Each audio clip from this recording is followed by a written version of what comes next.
Hello everyone, my name is Jose Garcia, and in this video I'm going to show you how you can render things in NX 1953. Now keep in mind that this is the newest version of NX, at least on my computer, but this technique should still work on older versions as well. I've used it in older versions, it's still pretty much the same thing. So in order to access the rendering capability here, all you have to do is come over to this render tab up here. If you don't have it, you can right click over here and you can try and add it through this menu here. Once you go into the render tab, go ahead and say Studio Task. That might take a while, and it'll throw you into this sort of random artistic view, which I'm not really a fan of, but you have a couple of things there. Now, one thing I advise you to do is to turn on this system materials. What that allows you to do, if you look over here, there's a little button here that allows you to assign certain materials.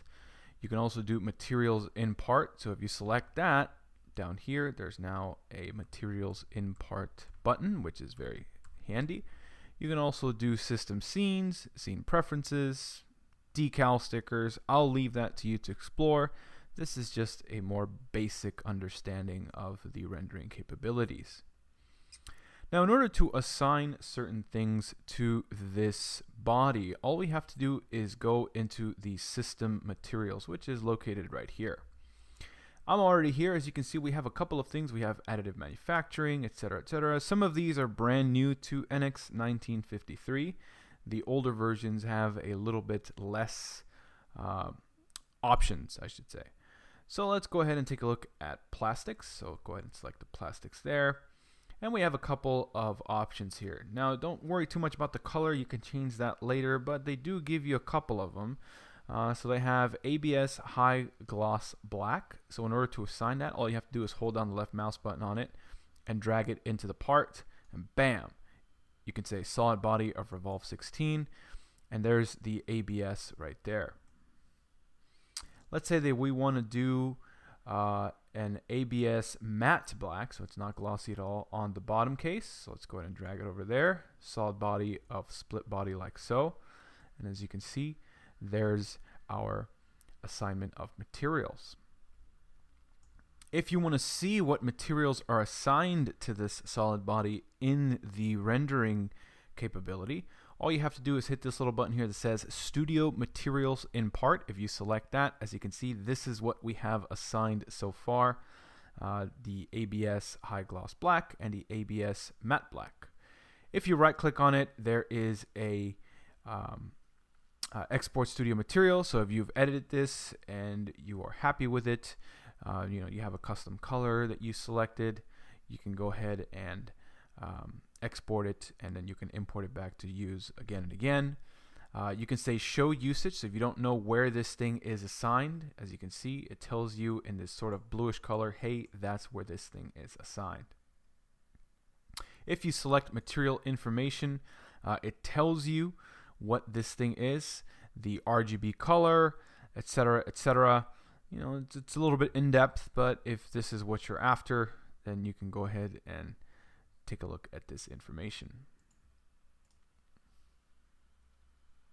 You can also say edit all the way down here. So if you say edit, you have a couple of options. You can edit the name if you want. In the base, you can change the color from here. So if you select this little tile there, it's a little hard to see since I'm using NX in dark mode, but if you select the little tile, you can change the color as you see fit. In this case, I'm not going to change it. I'm just going to leave it as is. You have a lot of options here. You can modify the texture. So if you have a texture from an image that you want to assign to this thing, you can definitely do that. In this case, I'm not going to change any of this. I'm just going to go ahead and say OK. So now that we have this sort of render, all we have to do is hit this little button that says Ray Traced Studio. So we're going to go ahead and select that button there, and you're going to get this little window here.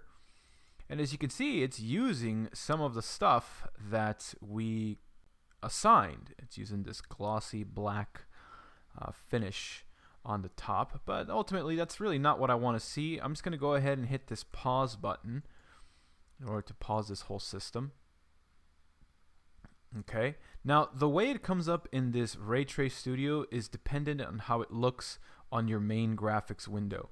So if I orient this like so, this is the position it will show up in the Ray Trace Studio. So if I hit this play button again, you can see that now it looks like so. So orient it in the position that you wish, and then hit the little play button. So let's say that I want to take a look at it from the bottom like so. Now if I hit this little play button here, you can see it orients it in that position. You can also edit the brightness over here. So let's say that I need more light.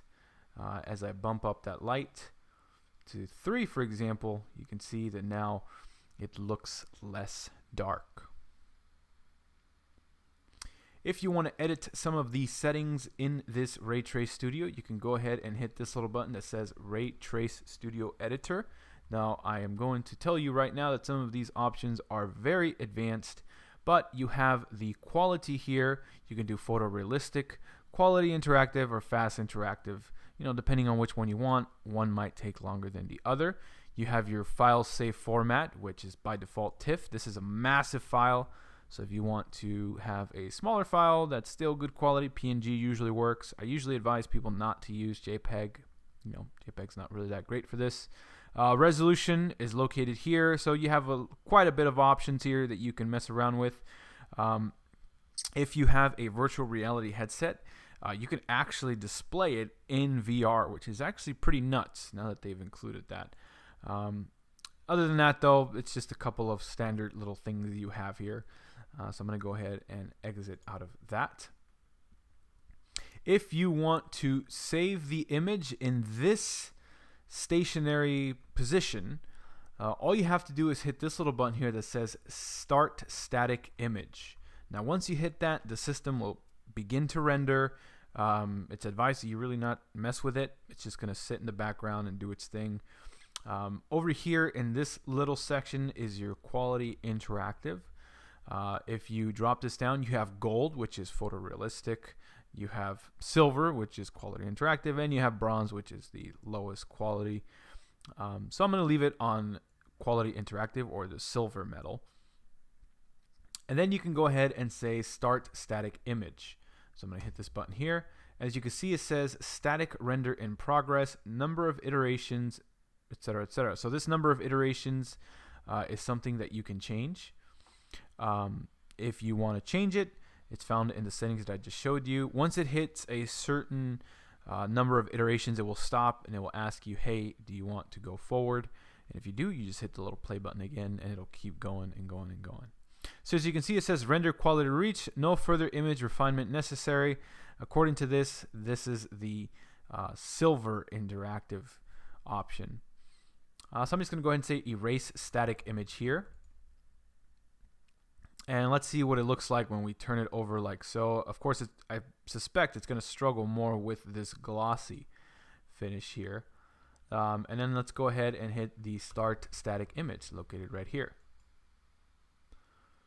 So as you can see, it is struggling a little bit more. You can definitely hear my laptop in the background. It sounds like a jet engine at this point.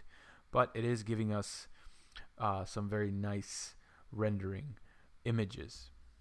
As you can see up there, so far it is on iteration number 108.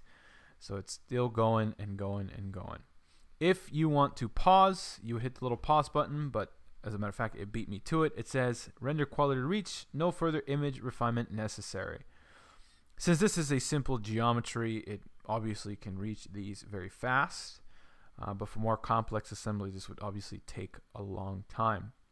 So once you're happy with the image, all you have to do is hit this Save Image button here. So hit Save Image. It's going to ask you what you want to export it as. I, by default, use TIFF. If you want to use a transparent background, you would enable this button. So if you're going to include this in a, like a photo or something to kind of showcase it, you might want to do that, use transparent image. In this case, I don't really care. I'm just going to go ahead and throw this on my desktop like so. And then I'll say, okay. So let's see what it looks like from the desktop if I can find it.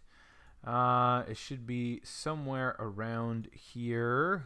Let's see. There it is, main button 5 TIFF. And that's what it looks like after it's been rendered. I'm going to go ahead and close this Ray Trace Studio out for now. What I can also do here is I can edit some of the scenes. So I'm going to say Scene Preferences located over here. And as you can see, there's this little, I don't know if you saw it for a minute, but there's a little coordinate system that comes up. So if I bring in the lights by hitting this light section here, you can see that we can alter the direction of the lights. Of course, it's kind of pointing the wrong way here, but I can go ahead and kind of modify it. You have a scene right top, a scene left top, a scene top, and that's it. That's all you really get. You can increase the intensity. As you can see, when I increase it, there's a darker shadow. I can do the same thing for the other one. As I increase it, the shadow gets darker. So you can move these coordinate systems around, and depending on where you move them, it'll position a light for you. So hopefully that gives you a good idea of what you're up against if you want to render anything in NX. It's a very basic tutorial, but I feel like with the basics, you should be able to dive in there in the more advanced options and you can figure them out. If you can't, however, please feel free to leave a comment down below and I will happily guide you through them. Thank you so much for watching. Take care. Bye-bye.